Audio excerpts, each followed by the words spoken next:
ఈ రోజు ఈ యొక్క స్టే మీదనే ఈరోజు రద్దు అయినట్టుగా ఈ పథకాన్ని మేము ఎత్తేసినట్టుగా ధర్నా ఇతర మూర్ఖులకు చెప్తా ఉన్నా. ఈరోజు చర్చ పెడదాం. 10 సంవత్సరాలుగా ఎస్సీ ఎస్టీ బీసీ మైనార్టీలకు సంబంధించి ఎంతమందికి పేదవాళ్ళకి ఇళ్లు కట్టించినారు, ఎంతమందికి స్వయం ఉపాధి కింద ఏమి ఇచ్చినావు, ఏ కార్యక్రమం లోపల ఏం తీసుకున్నారు చర్చ చేద్దాం. ఇవాళ మేము ఓవర్సీస్ స్కాలర్షిప్లు పెంచినాం, ఇవాళ పిల్లల డైట్ ఛార్జీలు పెంచినాం, కాస్మెటిక్ ఛార్జీలు పెంచినాం, ఇంటిగ్రేటెడ్ స్కూల్స్ కడతా ఉన్నాం. ఎస్సీ ఎస్టీ బీసీ బ్యాక్వర్డ్ క్లాసులకు సంబంధించి ఒక స్పెషల్ డ్రైవ్ సోషలిస్ట్ కాస్ట్ తోటి ముందుకు పోతా ఉన్నాం. కుటుంబ సర్వే జరిగి బీసీ కులగణన జరిగితే కూడా భాగస్వామ్యం కాని వాళ్ళు ఇలా పేదలకు సంబంధించిన దాని మీద ధర్నాలు చేస్తున్నారు. రాజకీయంగా బుద్ధి ఉండాలి కదా,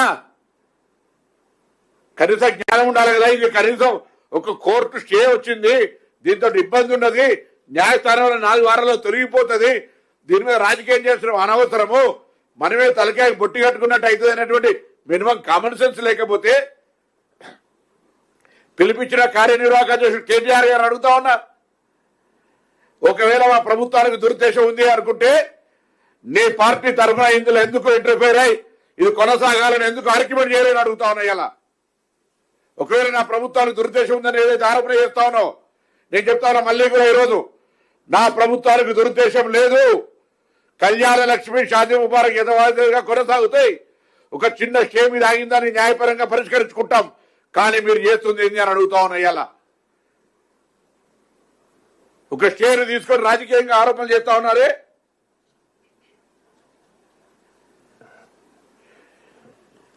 గతంలో కూడా దీనికి సంబంధించి ఒక supreme court Rai Sahib Ram Jawaya Kapur versus state of Punjab కూడా ఒకటి ముఖ్యమైనటువంటి మాకు ఆధారం ఉంది. ఎసెన్షియల్ లెజిస్లేటివ్ ఫంక్షన్ ప్రభుత్వం చేపట్టింది అనేటువంటి తప్పు వాదన సరికాదు. ఇవన్నీ కూడా లీగల్ గా మా తరఫున మేము అన్ని రకాలుగా ఎక్కడ కూడా పథకాల కోసం కేటాయించే బడ్జెట్ రాష్ట్ర శాసనసభ యొక్క బడ్జెట్ ఆమోదం పొంది ఉన్నది. ఎక్కడ కూడా ట్రెజరీ రూల్స్ ఫైనాన్షియల్ ఇతర ఆర్థిక నిబంధనలకు అనుగుణంగానే నిధులు విడుదలవుతా ఉన్నాయి. ఎక్కడ పథకాలు అర్హత ఆదాయ పరిమితి వయసు ఆధార వివరాలు అన్ని కూడా నిర్దిష్టమైన నిబంధనలు ఉన్నాయి.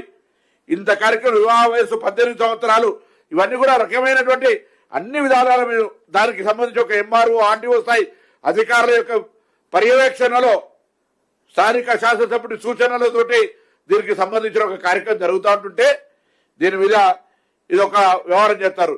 ఇదొక పేద కుటుంబ వివాహానికి సామాజికంగా ఆర్థిక బాధ్యతను ప్రభుత్వం తీసుకుంది.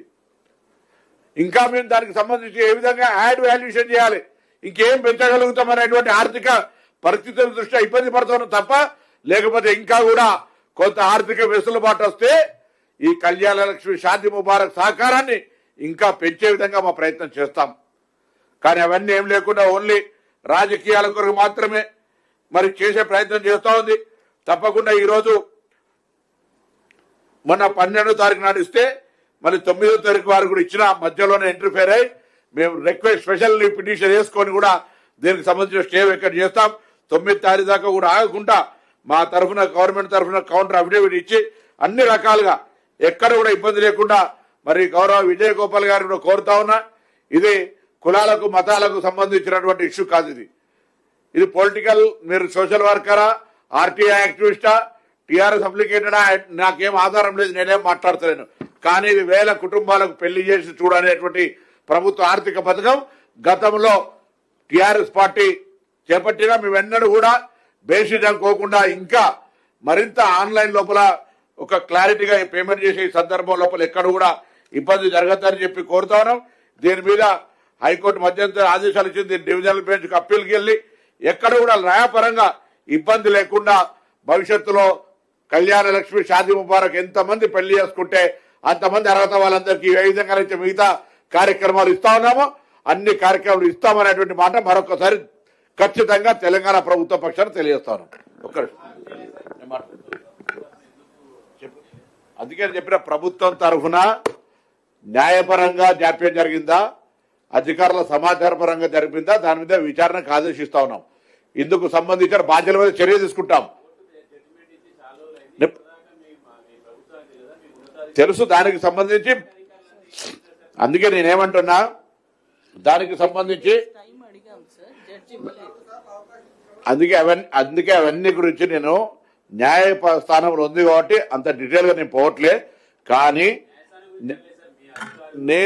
నేను ముందు మీకు చెప్పినప్పుడు మీరు చాలా స్పష్టంగా చెప్పిన మా అధికారులు కానీ SC ST BC minority welfare కు సంబంధించిన వాళ్ళు కానీ లేదా న్యాయపరంగా ఈ శాఖలను సమన్వయం చేయాల్సినటువంటి అక్కడ ఉన్నటువంటి బాధ్యులు కానీ ఎవరి లోపం అనేది గౌరవ ప్రభుత్వం తరఫున దాన్ని విచారణ చేసి అందుకు బాధ్యులైన విధంగా చర్యలు తీసుకుంటామని స్పష్టంగా చెప్తా ఉన్నా.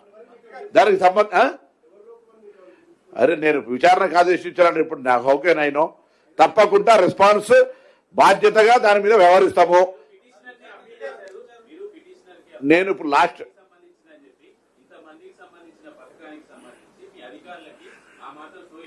నేను అదే చెప్తా ఉన్నా కదా, నేను అనే మాట మీరు అర్థం చేసుకుంటలేరు. నేను 100% దాని మీద very serious. Government is very serious. ప్రభుత్వం చాలా సీరియస్ గా ఉంది. అరే నేను అందుకే 4 సార్లు అవకాశం ఇచ్చిరా, 5 సార్లు అవకాశం ఇచ్చిరా. కౌంటర్ ఫైల్ చేయకపోవడానికి గల కారణం న్యాయవాదుల తప్ప అధికారుల తప్ప. తెలిసిన తర్వాత యాక్షన్ తీసుకోకపోతే you can ask question. Please try to understand. ఈ 2 స్క్రీన్స్ కి ఎన్ని జీవోలు ఉన్నాయి. ఆ పిటిషన్ ఏంటిదంటే